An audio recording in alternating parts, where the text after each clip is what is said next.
Vamos então para o nosso Info+, em Pauta número 9, com um julgamento de direito processual civil muito legal sobre a possibilidade do Ministério Público adiantar o pagamento dos honorários periciais. O STF proferiu uma decisão diferente do STJ. Uma de direito do consumidor sobre o reembolso de despesas médico-hospitalares relativas a uma rede de hospitais não credenciados pelo plano de saúde. E, por fim, um julgado de direito constitucional do Supremo Tribunal Federal relativamente à pretensa inconstitucionalidade da reforma da Previdência, ainda veiculada na emenda 41 de 2003, em razão de votos de parlamentares que foram condenados no processo do mensalão. Fala Flávio, fala pessoal, mais um Info+ em Pauta chegando, temas quentíssimos, né, como de praxe, sempre temos tentado trazer por aqui. Um julgado de direito administrativo fundamental que vai cair com certeza em provas, que envolve uma divergência entre o STJ e o STF, claro, o STF dando a palavra final, delegabilidade do poder de polícia a uma entidade da administração indireta que tem personalidade de direito privado e que tem, além disso, né, um capital que não é exclusivamente público. O STJ, né, contrário à possibilidade de aplicar sanção de polícia, o caso da BH de Trânsito, e o STF superando esse entendimento do STJ. Também vamos comentar aqui tema de direito constitucional, a questão da autonomia da Defensoria Pública da União e do Distrito Federal, que veio com a emenda constitucional de 74 de 2013, em que se discutiu o tema que, aliás, tem uma envergadura maior, a questão da iniciativa parlamentar para propostas de emenda constitucional que acabam mexendo com o regime de servidores públicos, de um órgão público ali vinculado ao poder executivo. E, por final, vamos falar de um tema de processo penal, competência mais precisamente, num golpe que hoje em dia tem sido muito comum nas redes sociais, envolvendo uma marca brasileira e que teve alcance internacional, mas que o STJ definiu que a competência é da Justiça Estadual. Vamos entender na sequência aí por quê. Vamos lá.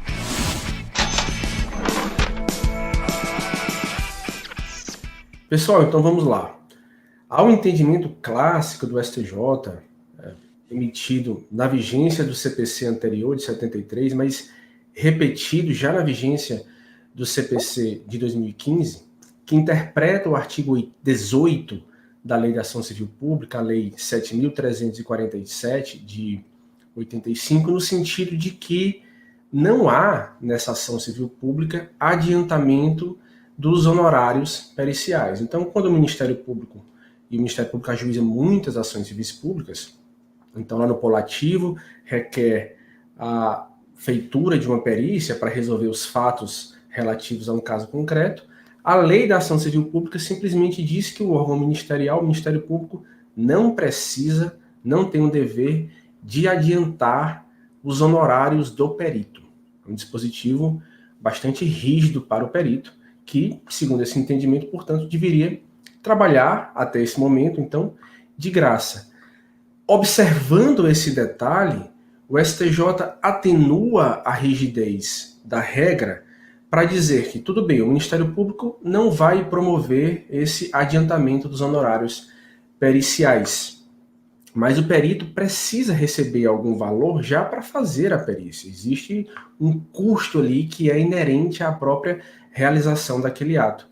E para resolver esse problema, o STJ termina aplicando, por analogia, a súmula 232 da sua jurisprudência, dizendo que, tudo bem, o Ministério Público não faz o adiantamento, mas a fazenda pública a qual o Ministério Público se vincula deve sim fazer o adiantamento de um determinado valor dos honorários periciais. Então, se no processo temos o Ministério Público estadual, o estado respectivo da federação faria esse adiantamento. Se temos o Ministério Público Federal, esse adiantamento seria feito pela União. Esse é o entendimento do Superior Tribunal de Justiça, manifestado, inclusive, já na vigência do Código de Processo Civil de 2015. E aí surge uma decisão muito interessante do Supremo Tribunal Federal, que não é do seu plenário, deve-se observar, mas com um raciocínio jurídico muito interessante, trazendo à tona o artigo 91 do CPC de 2015, dizendo: agora a normatização desse Instituto dos Honorários Periciais relativamente ao Ministério Público sofreu uma modificação.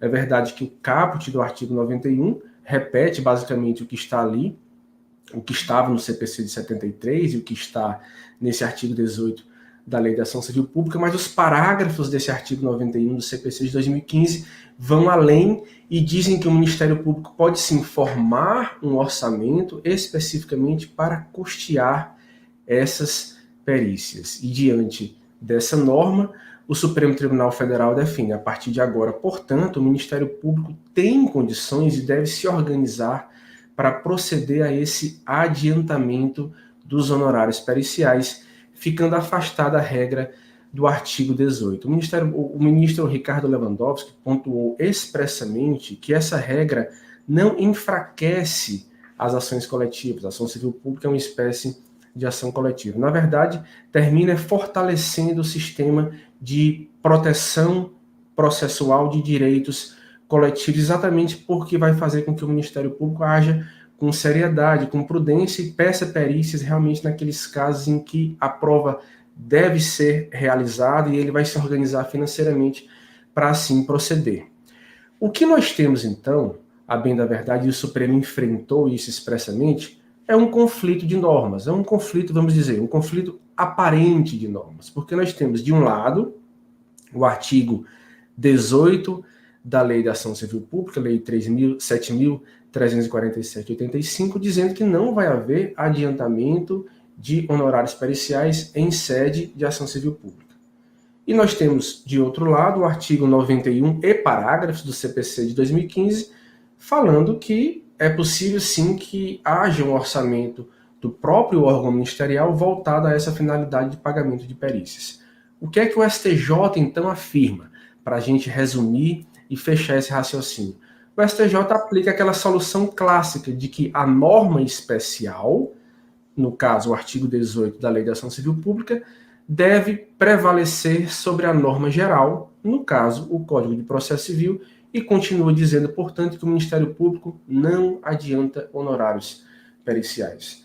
O Supremo vem com uma roupagem, um entendimento jurídico diverso. Na verdade, o Supremo afirmou que esse artigo 91 do CPC de 2015 veio com a intenção de regular o tema de um modo completo.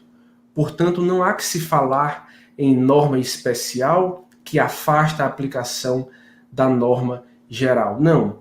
O Ministério Público, de regra, quando pede perícia, ele o faz em ações civis públicas, ele o faz em demandas de natureza coletiva. Portanto, não faz sentido dizer que essa norma do Código de Processo Civil é uma norma geral. Ela é uma norma que se pretende completa, que se pretende aplicar, inclusive, às ações civis públicas. Então, o Supremo utiliza outro critério para resolver esse conflito aparente de normas e conclui que o artigo 91 do CPC deve prevalecer sobre o artigo 18 da Lei da Ação Civil Pública, porque ele atende mais à finalidade do estágio atual do processo civil em que vivemos. Então, vamos seguir acompanhando, porque, eu repito, não foi uma decisão do plenário, mas foi uma decisão bem surpreendente, porque esse entendimento do STJ é clássico, ele vem de décadas e reafirmado, volto a dizer, na vigência do CPC de 2015, mas agora o STF dá uma solução diferente, inova na interpretação e, por certo, isso vai ser cobrado e discutido e possivelmente, em breve, apreciado pelo plenário. É isso, Gabriel. Tema muito legal, né, Flávio? Como tu falou, dá para a gente relembrar a jurisprudência do STJ, como tu bem pontuou, que já é de grande ajuda, né, para o pessoal de casa, ao mesmo tempo em que coloca uma crítica, uma reflexão que tem agora um aval do Supremo Tribunal Federal, ainda que, como tu dissesse, não é ainda uma decisão do plenário, né? Mas tem peso, né? E o próprio raciocínio é bem interessante, né, Flávio? Eu, particularmente, ainda acho que, né, o STF, quando ele quer aplicar um determinado entendimento, ele interpreta e muitas vezes deixa de lado os métodos clássicos de interpretação jurídica, né, que a gente cansa de trabalhar com eles. Para mim, nesse caso, numa hermenêutica bem clássica, eu não consigo deixar de ver norma especial e norma geral, como faz o STJ.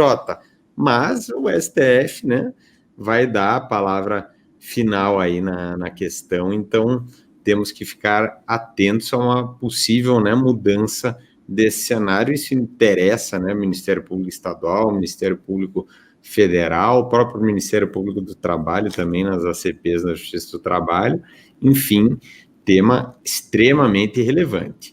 Eu trago aqui, pessoal, nessa nossa primeira rodada, um julgado também quentíssimo aí para vocês, o caso BH Trans.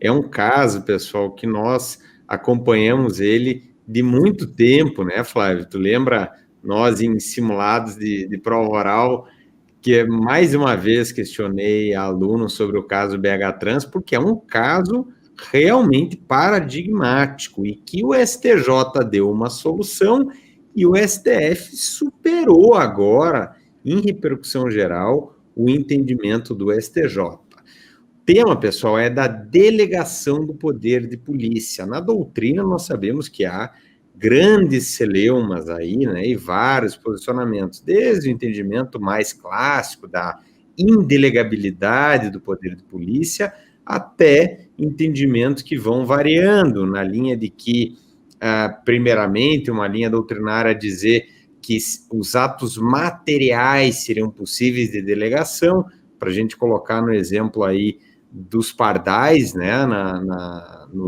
nas rodovias, né, que são instalados por empresas privadas, né, e avançando, tivemos a teoria dos ciclos do poder de polícia, né, do professor Diogo de Figueiredo Moreira Neto, que ganhou grande acolhida, sobretudo nos tribunais, e que vai defender a possibilidade do poder de polícia ser delegado apenas quanto a 2 desses ciclos. Então, para a gente se situar, já que o STJ e o STF partiram dessa teoria dos ciclos do poder de polícia, inclusive o STJ não fez menção ao professor Diogo de Figueiredo, que foi quem trouxe à tona, né, essa teoria, né? O que são os ciclos do poder de polícia, pessoal? São 4 ciclos em que o poder de polícia vai se desenvolver. Primeiro ciclo, a ordem de polícia, que é a definição da norma jurídica, algo, claro, que compete à lei em razão do princípio da legalidade que rege a administração pública. O segundo ciclo é o ciclo do consentimento de polícia. Então, para a gente exemplificar, em matéria de trânsito, a lei exige que nós tenhamos habilitação para dirigir veículos automotivos, primeira fase da ordem de polícia, e a fase do consentimento de polícia, o poder público, no exercício do poder de polícia, vai nos outorgar a licença para a realização dessa atividade. Consente com a nossa direção automobilística, né, com a nossa atividade na direção de veículos automotivos. O terceiro ciclo é o ciclo da fiscalização de polícia. Então, se alguém está dirigindo um veículo sem habilitação, ele vai ser fiscalizado, não cumprindo a norma, ele será sancionado. É a 4ª fase, o 4º ciclo do poder de polícia, a fase da sanção de polícia, fruto, né, do descumprimento lá da ordem de polícia. O que é o caso BH Trans, pessoal? A BH Trans é uma sociedade de economia mista lá do município de BH que cuida do trânsito, né, através dos seus agentes. E se discutiu se poderia uma sociedade de economia mista, que, como nós sabemos, tem a roupagem de uma pessoa jurídica de direito privado, se poderia ou não exercer o poder de polícia. O STJ seguiu à risca a doutrina do professor Diogo de Figueiredo Moreira Neto, para dizer que o ciclo da ordem de polícia, num extremo, e no outro extremo, o ciclo da sanção de polícia, são indelegáveis a particulares. Os dois ciclos do meio, o consentimento de polícia e a fiscalização de polícia, podem ser delegados a particulares. E aí o STJ vai dizer que a BH Trans, ela pode fiscalizar o trânsito da capital mineira, mas não pode aplicar sanções, ou seja, todas as sanções aplicadas pelos agentes da BH Trans seriam espúrias, né? Todas as multas de trânsito cairiam. E aí o tema foi levado ao STF em recurso extraordinário, e o STF supera o entendimento do STJ para dizer que a BH Trans pode sim aplicar sanções de polícia no trânsito lá da capital mineira. E qual foi o raciocínio trazido pelo STF? O STF disse que a BH Trans, embora seja uma pessoa jurídica de direito privado, ela não atua em regime concorrencial. Mais do que isso, ela não realiza uma atividade econômica em sentido estrito. E aí o Supremo fez aquela clássica distinção que é própria do arranjo da administração pública brasileira. Não há somente empresas estatais que exploram a atividade econômica, artigo 173 da Constituição, em regime concorrencial.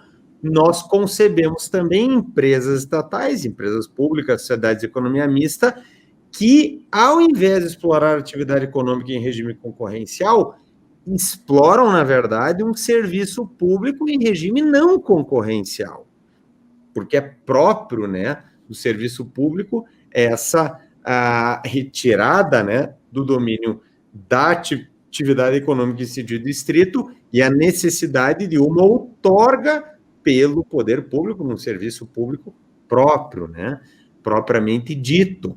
Então, aí vai dizer o Supremo: a BH Trans não concorre com ninguém, ela não explora atividade econômica, na verdade ela cuida de um serviço público. Vejam que aqui é um conceito de serviço público mais lato, porque tecnicamente é poder de polícia, né?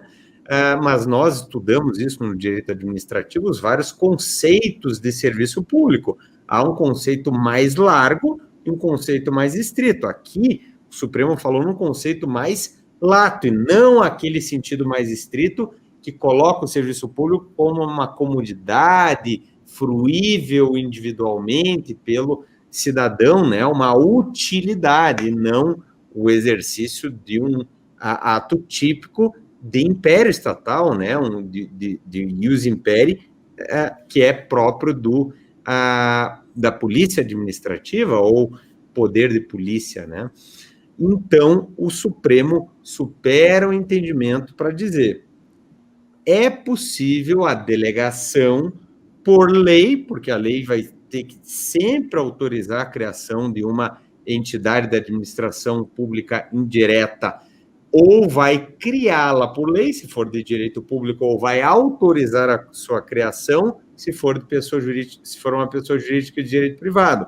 Então, se a lei previu essa autorização de criação e disse que a sua atividade era o exercício do poder de polícia de trânsito, ainda que se trate de uma sociedade de economia mista, que nós sabemos tem capital social majoritariamente público, mas não exclusivamente público, porque admite capital privado, né, diferentemente de uma empresa pública, ainda que se trate, como é o caso da BH Trans, de uma sociedade de economia mista, é admissível não só a fiscalização de trânsito, mas também a aplicação de sanções de polícia, ou seja, aplicar multa de trânsito Isso não contraria o texto constitucional, sobretudo porque se trata de uma sociedade de economia mista que não visa o lucro, como o STJ dizia em relação à BH Trans. O Supremo disse, não, na verdade, ela não busca o lucro,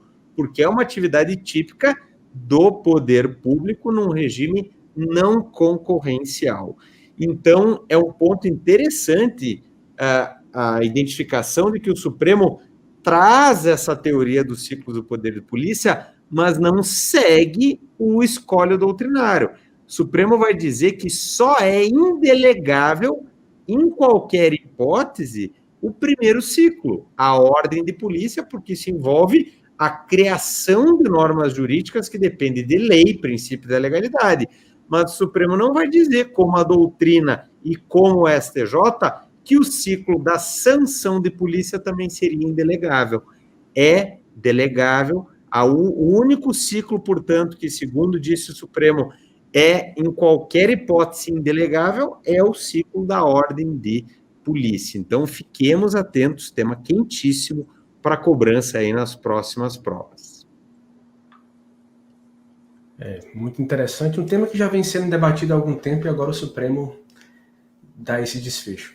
Bom, pessoal, eu trago agora um de direito do consumidor. Mais uma vez, o STJ decide sobre planos de saúde, é um tema que chega nessa Corte Superior com muita frequência e revela, então, as controvérsias que existem entre os usuários dos planos e as empresas prestadoras do serviço.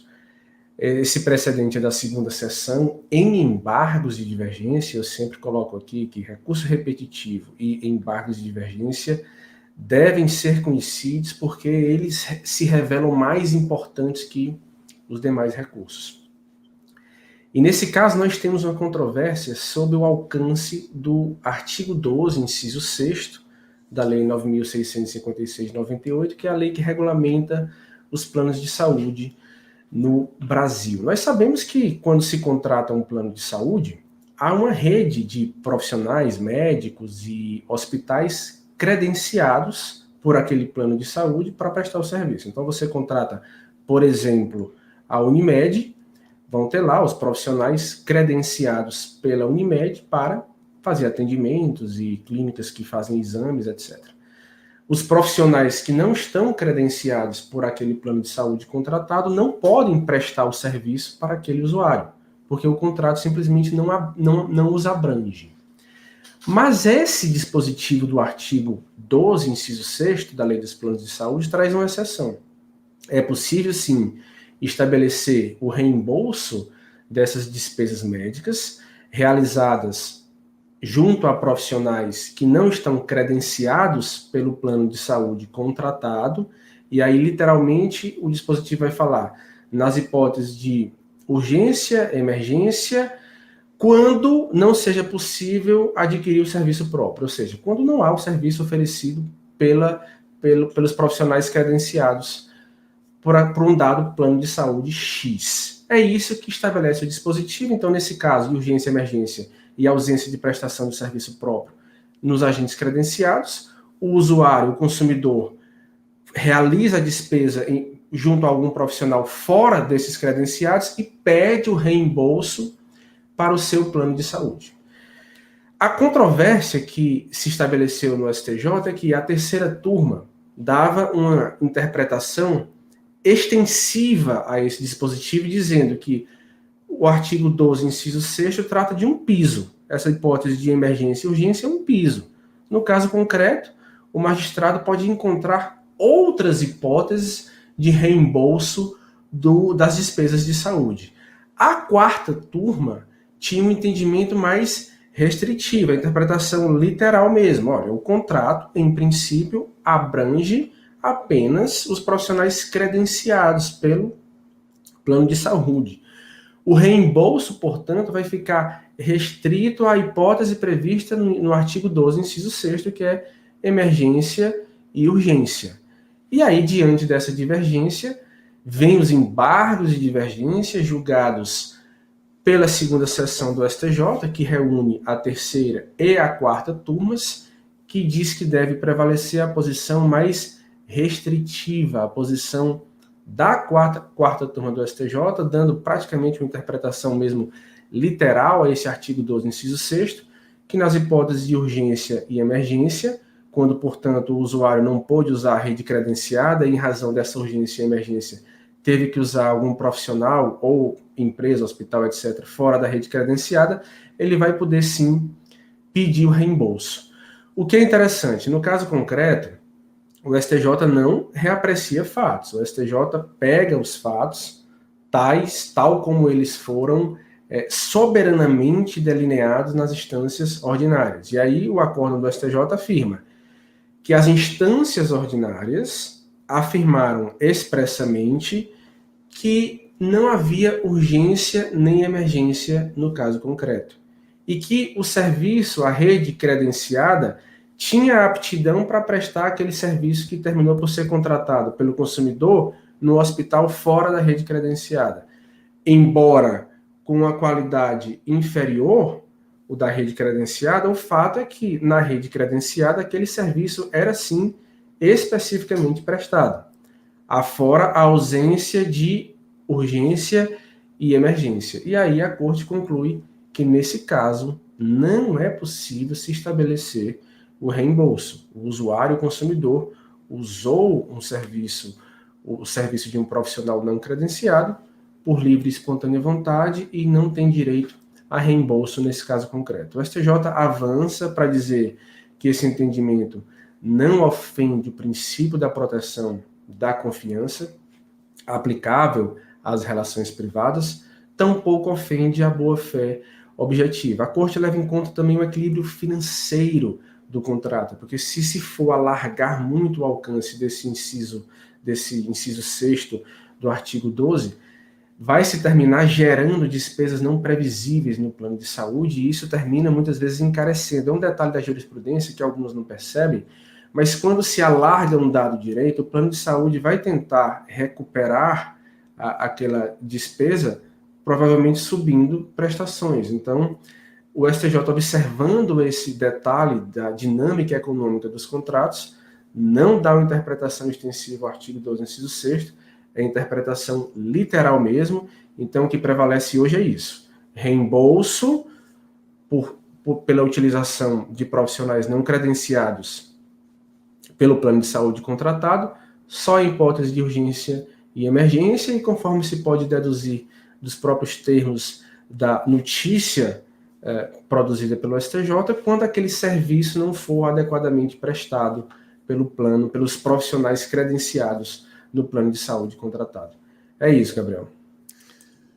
Tema de grande interesse prático também, né, Flávio? A gente vê muito disso. Eu lembrei um amigo, tô até amigo dele também, o pai dele pegou a Covid e ficou, acho que 50 dias internado numa UTI, e eles escolheram uma outra UTI que não era do plano de saúde, deu R$450 mil.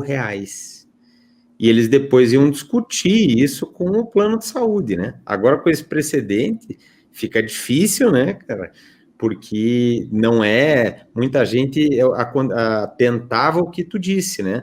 Não gostava do profissional da rede credenciada ou do estabelecimento e ia atrás de um profissional renomado, de um hospital renomado em São Paulo, né? O Einstein, o INCOR, e depois tentava, né, conseguir às vezes uma liminar e depois ia discutir, né, na causa ali contra uma Unimed da vida. Agora, com essa decisão, o STJ coloca parâmetros mais rigorosos, né? Então, um tema bem interessante. Eu trago, pessoal, agora um julgado envolvendo o caso concreto era da Defensoria Pública, mas é um julgado que traz uma questão constitucional extremamente relevante para todas as carreiras, né? O caso é o seguinte: nós sabemos que a emenda 45 de 2004 outorgou às defensorias públicas estaduais autonomia funcional, administrativa e iniciativa para a proposição orçamentária dentro, claro, dos limites da Lei de Diretrizes Orçamentárias. A emenda 74 de 2013 veio e outorgou essa mesma autonomia administrativa, funcional e também de iniciativa da proposta orçamentária à Defensoria Pública da União e à Defensoria Pública do DF. À época, né, a presidente da República ingressou com a DIN contra essa previsão e o argumento era de inconstitucionalidade formal. O argumento era de que haveria vício de iniciativa, porque a PEC que deu ensejo à emenda 74 era de iniciativa parlamentar e não da presidência da República. Logo, haveria uma violação ao artigo 61, parágrafo 1º da Constituição, que outorga, nós sabemos, ao chefe do Executivo iniciativa privativa no que tange a regime de servidores públicos. O Supremo não encampou esse entendimento, julgou improcedente a DIN. E aí fez uma distinção que é muito trabalhada na doutrina constitucionalista. Uma coisa é iniciativa privativa para leis, outra coisa é iniciativa para PECs, para propostas de emenda à Constituição. Nós, portanto, não temos lá no artigo 60 uma iniciativa privativa do presidente da República para PECs envolvendo servidores públicos. A iniciativa privativa é em matéria de lei. Logo, parlamentares podem propor emenda constitucional e nisso não há violação à separação de poderes, nisso não há violação à iniciativa privativa para leis, para propostas de leis. E, portanto, o Supremo segue aqui o critério da especialidade, né, Flávio? Em matéria de PEC, nós temos uma regra específica que não prevê iniciativa privativa do presidente da República para cuidar de regime de servidores públicos. Não se trata de lei, não se aplica o artigo 61, parágrafo 1º. O que é interessante notar, né, Flávio, é que no âmbito das constituições estaduais isso acontece muito. Não se pode, no âmbito das constituições estaduais, tentar driblar a iniciativa do chefe do executivo, o governador do estado, para, através de emendas à Constituição estadual, mexer no regime de servidores públicos. Aí o Supremo reconhece vício de iniciativa por burlar a regra constitucional, que, por simetria, vai se aplicar também no âmbito estadual. Aqui no âmbito federal, o Supremo vai prestigiar o artigo 60 da Constituição como norma especial. Mas vejam que o raciocínio no âmbito das constituições estaduais é diferente, porque também se trata de um poder derivado, um poder constituinte derivado decorrente, né? Então, é importante a gente ficar atento a essa distinção de raciocínio. E eu finalizo lembrando, né, Flávio, algo que interessa muito aos colegas aí que se interessam pela magistratura federal e mesmo para outras carreiras federais que vêm impulsionadas também pela mesma questão, né, da criação dos novos TRFs, né, Flávio, que veio por emenda constitucional e teve uma decisão à época, há uma década já, né, do ministro Joaquim Barbosa, que suspendeu a aplicação da emenda constitucional que previu 5 novos TRFs, exatamente sob o pretexto de que ela seria de iniciativa parlamentar e que a iniciativa seria do Supremo Tribunal Federal. E agora o Supremo, nesse julgamento, vai dizer: não há iniciativa privativa, seja do presidente da República, seja nas matérias, né, da magistratura, né, a iniciativa do Supremo Tribunal Federal, seja do Ministério Público quanto aos seus cargos, quando se trata de proposta emenda de emenda à Constituição. Então, porque se aplica o artigo 60 e não as outras regras da Constituição que trazem iniciativa privativa para o presidente da República, para o Supremo Tribunal Federal, para os TJs, né, também, para o Ministério Público, enfim, é um julgado interessantíssimo porque ele tem essa abrangência maior. E só para finalizar, um dado objetivo, a ministra Rosa Weber, nesse caso, no voto dela, ela vai dizer, se valesse o argumento levantado nessa ADIM, nós teríamos nada menos do que 37 emendas constitucionais que seriam inconstitucionais. E ela citou, reforma do judiciário, não veio por iniciativa do judiciário, veio por iniciativa dos parlamentares, né, do Congresso Nacional, e o Supremo negou o vício de iniciativa. Da mesma forma, o ajuste fiscal que repercutiu no Judiciário, no Ministério Público, o Supremo também negou o vício de iniciativa. Então, vejam, haveria um caos se o Supremo desse um entendimento diferente, né, que era pedido aqui na inicial dessa ADIM, e que o mesmo Supremo, por decisão monocrática do ministro Joaquim Barbosa, aplicou no caso da emenda constitucional que criou os 5 novos TRFs. Então, não há dúvida, os 5 novos TRFs são constitucionais, a emenda constitucional é legítima, simplesmente não se coloca em pauta por questões políticas, né, Flávio? Aí é o judiciário entrando nessa seara. Mas, tecnicamente, não há nenhuma inconstitucionalidade na emenda constitucional, e esse precedente envolvendo a emenda constitucional 74 somente reforça a constitucionalidade da emenda constitucional que criou os 5 novos TRFs. Pessoal, então, para finalizar minha participação nesse Info Mais em Pauta número 9, acho que o Gabriel vai me colocar maior na tela. Eu tinha esquecido de colocar, Flávio, deixei só rodar uma vez aqui para o pessoal a nossa notinha de rodapé, e aí já vamos agora para o teu. Então, se já quiser alterar.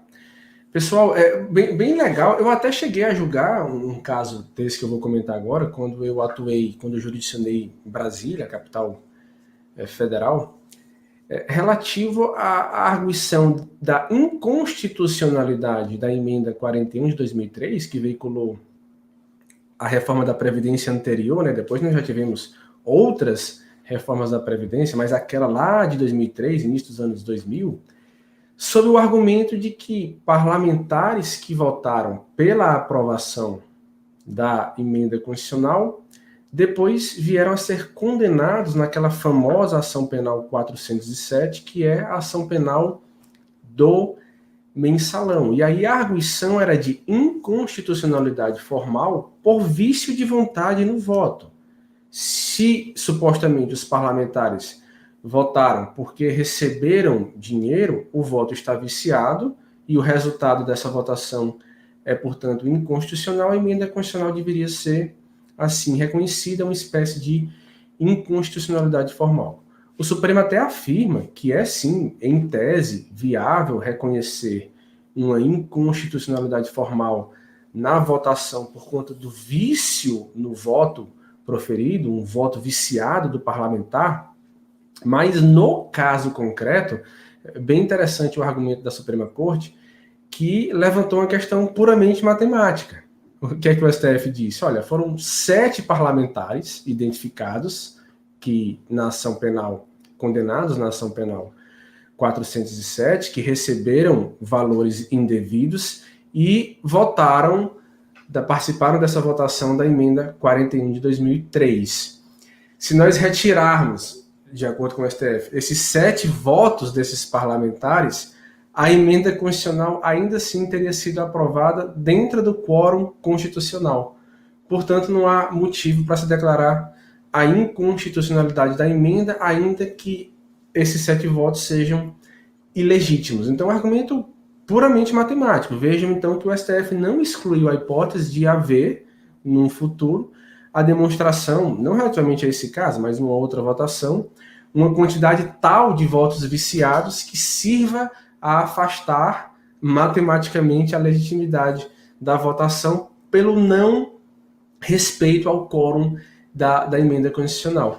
E o STF avança, o julgamento é bem simples, o argumento foi esse, realmente matemático, agregado com esse outro fundamento, que eu agora comento, que a rigor, embora se tenha identificado que o esquema do mensalão, de acordo com a ação penal 407, de fato existiu, não se pode afirmar quais votações foram realmente atingidas por aqueles pagamentos. Na ação penal não se identificou.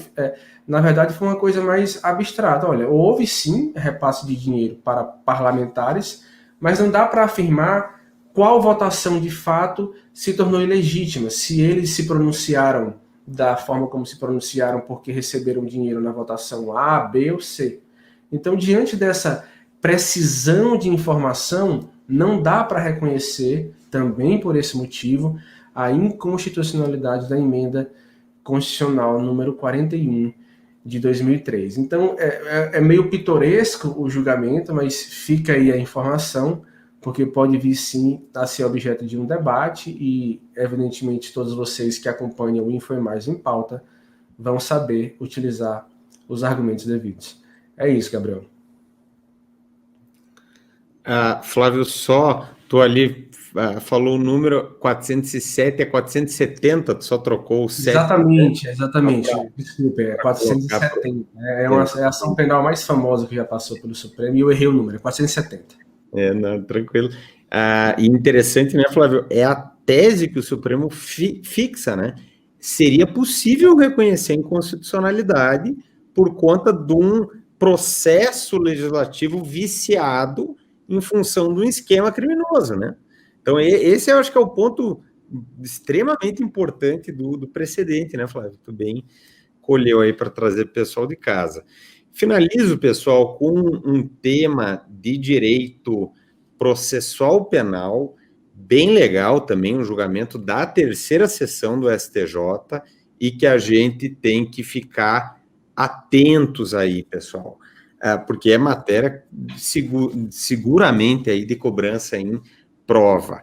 Imagine a seguinte situação, pessoal, uma marca muito famosa de joias brasileira vai na polícia, procura a polícia, dizendo que estão cometendo uma fraude usando essa marca, né, usando o nome dessa empresa renomada de joias para praticar golpes em redes sociais, WhatsApp, por e-mail, criando promoções de joias caríssimas e, é claro, né, muita gente fica cega ali quando vê uma promoção na frente, muita gente caindo no golpe e seguramente, né, a marca fica prejudicada com toda essa exposição em e-mails, redes sociais, WhatsApp, né? Por isso, procura a polícia.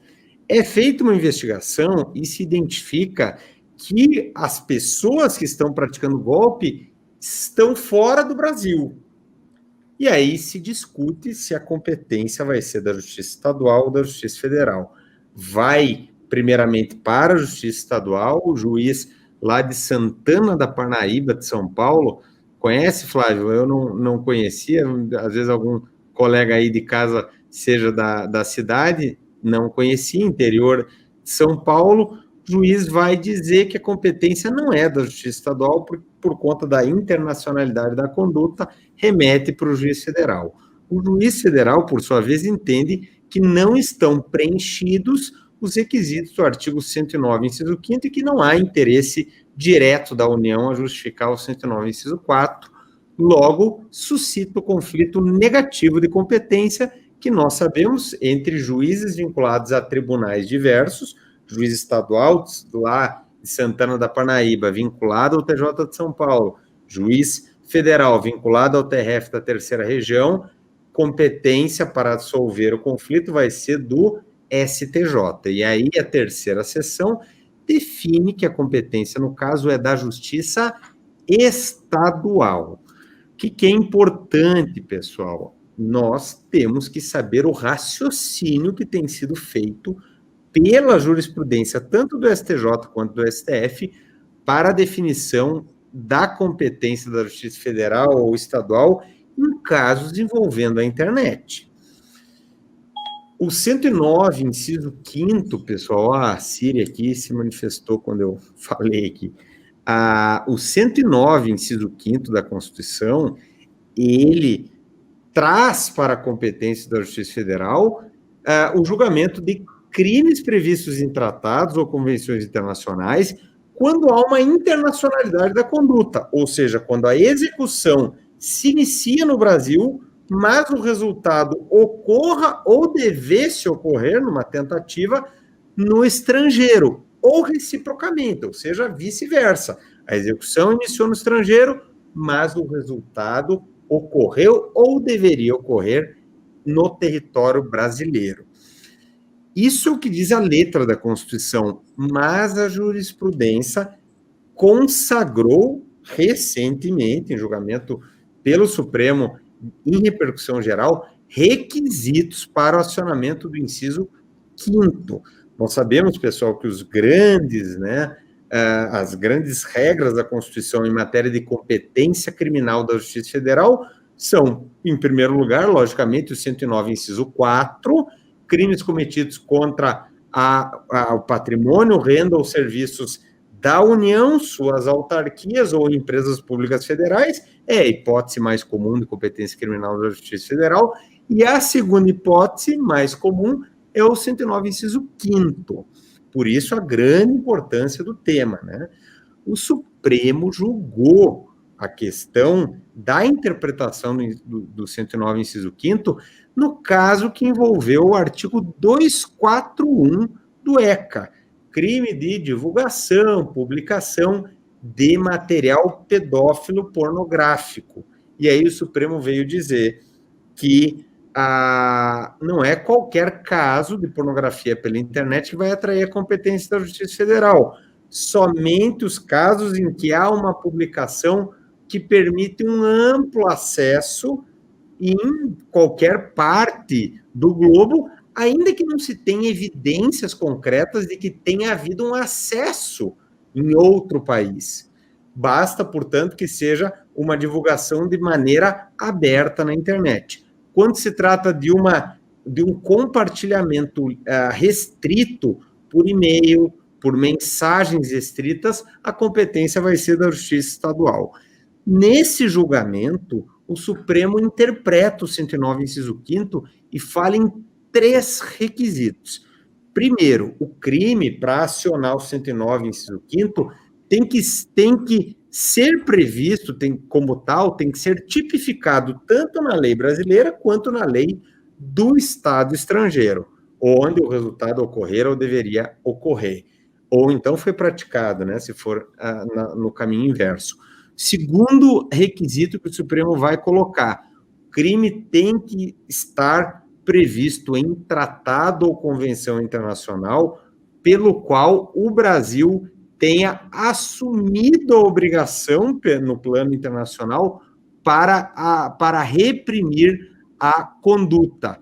E, finalmente, né, o pressuposto da letra da Constituição, que o crime tenha sido praticado no Brasil com resultado no estrangeiro ou que devesse ocorrer lá ou vice-versa. No caso concreto, o STJ disse, esses requisitos, esses 3 requisitos que são cumulativos, não estão preenchidos. E aí, primeira coisa que o STJ disse, não se tinha a constatação de que do local exato no estrangeiro onde teria havido acesso para que se possa falar que o crime, que a conduta também seria crime lá. E, em segundo lugar, o segundo requisito também não estaria preenchido, porque não há contrato, não há convenção internacional, não há tratado internacional pelo qual o Brasil tenha se comprometido a recriminar, ou seja, tipificar condutas em matéria marcária, né? Em matéria de registros de marca. E aí o Supremo E aí o STJ vai dizer também esse requisito não está preenchido, embora o terceiro estivesse, né? Porque a conduta envolve, né? Ela teria sido praticada no estrangeiro, né? Com fraudadores no estrangeiro, com vítimas aqui no Brasil. Então, o STJ afasta a competência da Justiça Federal. Eu só fico bem preocupado quanto ao primeiro requisito, que o Supremo é aquela história, né? Fala ali, fica bonito na teoria, mas na prática, pessoal, muitas vezes é difícil identificar onde o fraudador está no globo. Se sabe que não está no Brasil, mas não se tem a localização exata. A se exigir essa dupla tipificação na lei brasileira e na lei do outro país, por vezes não há elementos para que a gente analise a lei do outro país. Então, eu fico bem preocupado com esse requisito que o Supremo disse nesse julgamento de repercussão geral e que o STJ está aplicando aqui para afastar a competência da Justiça Federal. Claro que tinha ainda o não preenchimento do segundo requisito, mas vejam, o STJ analisou os dois, né, para dizer que os dois não estariam preenchidos. E para finalizar, o STJ também faz um raciocínio interessante aqui, em termos, né, é muito importante isso, esse exercício, né, para o nosso estudo, na tipificação das condutas, né? Isso vale tanto para uma prova de sentença da magistratura, como também uma discussão numa peça da Defensoria Pública, quanto a uma emendatio libelli, né? Ou em provas do MP, né, oferecimento de denúncia, a correta tipificação dos fatos, né?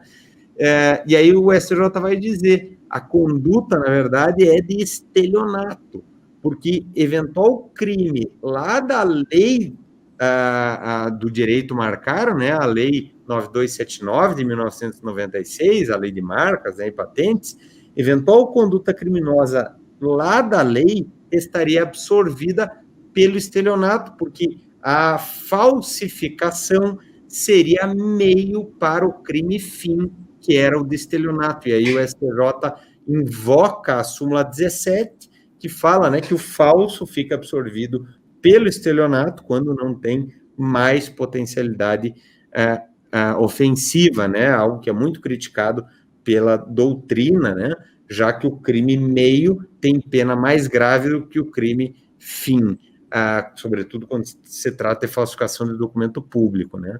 Então, muito interessante, né, o julgado em matéria processual penal da terceira seção, temos que ficar atentos à correta interpretação do 109, inciso 5º, para definirmos se o caso é da Justiça Estadual ou da Justiça Federal. Certo, Flávio? Tranquilo, bem interessante, né? Vieram novos requisitos para a aplicação desse inciso 5º aí, e muito legal mesmo. Antes era bem geral, né, Flávio? Antes se falava, a conduta internacional é da Justiça Federal. Agora já não é mais assim, é bem mais criteriosa a análise, né? Bem legal. Pessoal, é isso. Encerramos então o nosso Info e Mais em Pauta número 9. Eu desejo, número 9 de 2020, eu desejo bons estudos para vocês. Vamos em frente, um grande abraço. Isso aí, pessoal, muito legal tê-los aqui conosco mais uma vez no Enfermagens em Pauta. Viremos na sequência, né, com novos Enfermagens em Pauta, novos temas quentíssimos para a gente estar sempre atualizados com aquelas questões que têm grande probabilidade de cobrança aí nas vindouras provas. Fiquem com Deus, um grande abraço e bons estudos.